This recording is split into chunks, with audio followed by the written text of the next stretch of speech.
morning show. All right, y'all, it's Wellness Wednesday, and we are dedicated to working on our physical and mental health all year. Joining us this morning is the one and only Dr. M.J. Collier. Dr. Collier, good morning.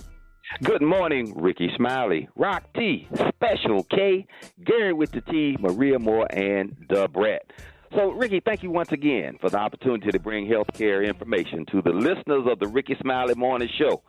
And, Rickey, I heard you address allergies last week on the morning show, so I decided to discuss it today since it's affecting so many people, and people want to know why they are suffering so much. So, Rickey, spring is here, and the pollen is affecting 2 out of 4 people in the United States who have allergies. As you know, climate change is affecting the temperature and plant growth. The allergy season started 3 weeks earlier than usual, and the early onset is having a significant health consequences for people. The early onset allergy season is associated with a high prevalence of allergic rhinitis, and people are sicker, and some even requiring hospitalization just from uncontrolled allergies and asthma. So scientists have noted that the pollen counts are up over 20% nationwide, and Texas is having the greatest increases.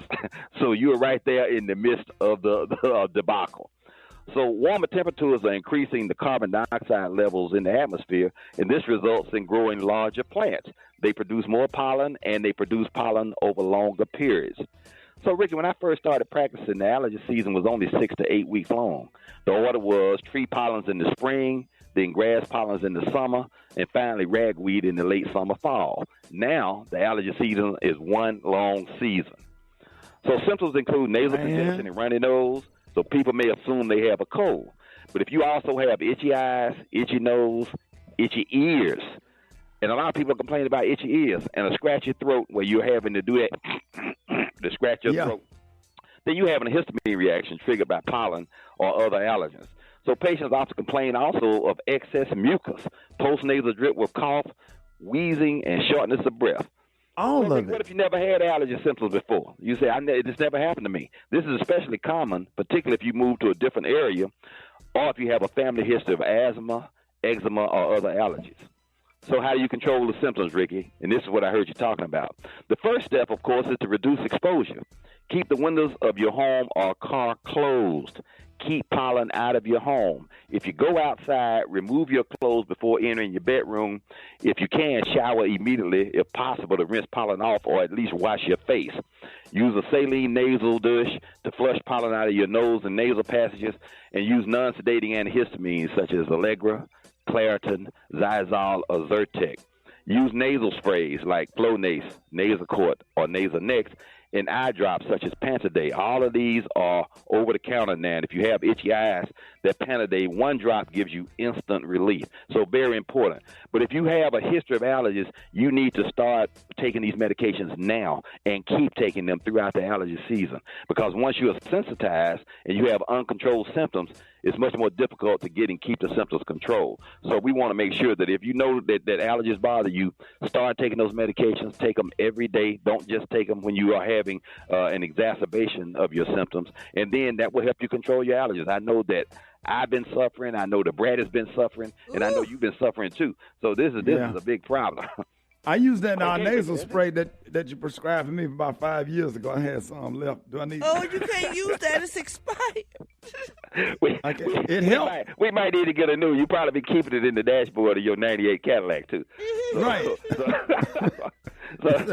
I tell you what, I haven't sneezed since I used it, man. I feel a lot better. I just hit that like boom, boom. And let me tell you, Rickey. Go ahead.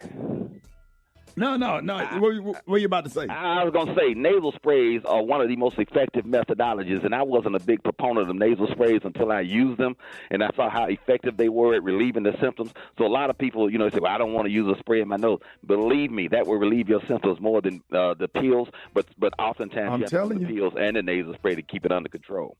That nasal spray, like Brad, you hit that nasal spray in each nostril.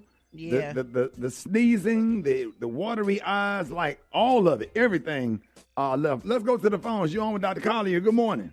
My name is Al, calling from Florida. My question is, how do you get rid of sinus infection, or what causes it? I know we have a lot of pollen here in the area, and I've taken a lot of medication. I've taken Mucinex and other things that it's constantly reoccurring. Okay, Paul, thank you so much for calling from Florida. Big pollen counts in Florida as well. So you need to definitely wash those sinuses out with a saline nasal rinse to get that pollen out of your nasal passages. And then use the nasal spray as well as the non-sedating antihistamine. The Mucinex just makes the mucus thin and watery so that you can blow it out. It doesn't really address the symptom. So the symptom is a histamine reaction. So you treat a histamine reaction with antihistamine. So that would be the primary way of doing it and avoiding exposure. If you know that you're going to go outside, you need to wear a mask and goggle-style glasses that wrap around your eyes to keep that pollen out of your eyes. But if the nasal discharge is green or bronze in color, then you have an infection and you're going to need antibiotics as well. And sinus infections usually require up to 2 weeks of antibiotics, whereas the usual infections require 7 to 10 days. And most people are very, they'll take it as soon as they start to get better, they stop taking the antibiotic. So it's very important that you complete a full course for at least 2 weeks if that is indeed the case. If she got some bronze stuff coming out, she need to lose my phone number. Let's go to the call. You on with Dr. Collier? Hi, my name is Sheila. I'm calling from Fort Pierce, Florida. And my question is, what can I do about shoulder tendons? How can I release the pain in my shoulders?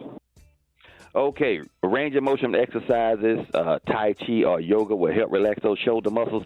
But usually when a person has shoulder problems, it's because of ergonomics.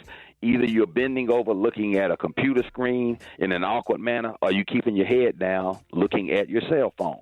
So you need to be very conscientious. The first person that gets a cell phone that you can keep your head up and look at, some kind of heads-up display, is going to make a fortune, because this whole generation are all going to have humpbacks and bad necks because they're constantly keeping their heads down 24/7. Their heads are down. Ricky, you ever been to a restaurant and just looked around the room and saw how many people were not paying attention to each other? Everybody's face is down in their cell phone. Dr. Collier, it's just yes, sir. I had Easter dinner Sunday. I have a cell phone box at the front, or like a little table at the front door. Do not come to my dinner table with them damn cell phones. Cell phones ringing, people texting, talking on the phone. I let them take pictures after, but for the intimacy of Sunday dinner, that cell phone right there next to that plate, and we just don't do it or don't come. That's a great culture to instill in these people, because the adults are worse than the children. They are terrible. Yeah. Then they be FaceTiming folks in your house. I can't. That's like inviting. You might as well brought them with you. May as well brought them with you. I don't think you should. Brad, we talk about that all the time. I know we're doing medical stuff, but the ADHD kick in. FaceTiming somebody else in somebody's house without their permission, that's a whole topic we need to talk about on the air, because I just don't think it's appropriate. What do you think? Not. You should not FaceTime nobody in someone else's house without their permission. Absolutely not. Period. Even with you shouldn't get permission to do it. Sometimes when I walk into patients' exam rooms, they are on the phone FaceTime, and I have to tell people, that's you can't do that. You got to cut your phone off. And I had the person last week. They had the phone on discreetly, trying not to let me see it, but I saw it because I make everybody, stand up and all those kinds of things. I said, your phone is on, cut the phone off. So that was a surprise. But then I'll try to maintain ultimate medical privacy, and then I'll see somebody posting everything we just did 2 minutes after they leave my office. So that's something.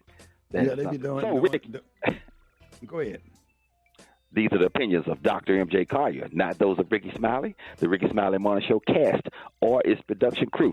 And Ricky, I can be reached on all social media at AskDrMJ. Go to my YouTube channel for videos on health topics. Go to my website, lipodrops.com, where you find informational supplements that will keep you healthy and help control your allergy symptoms. And lastly, go ahead. No, Dr. Collier, I'm about to say, let's come up with an idea. Let's have a guest on that can navigate a conversation about cell phone etiquette and decorum. That would be a great conversation. Wonderful. That would be a great topic. A lot of people, they don't know. Like my mama say, you do better when you know better. All right, Dr. Collier, it's great having you. More Rickey Smiley Morning Show coming.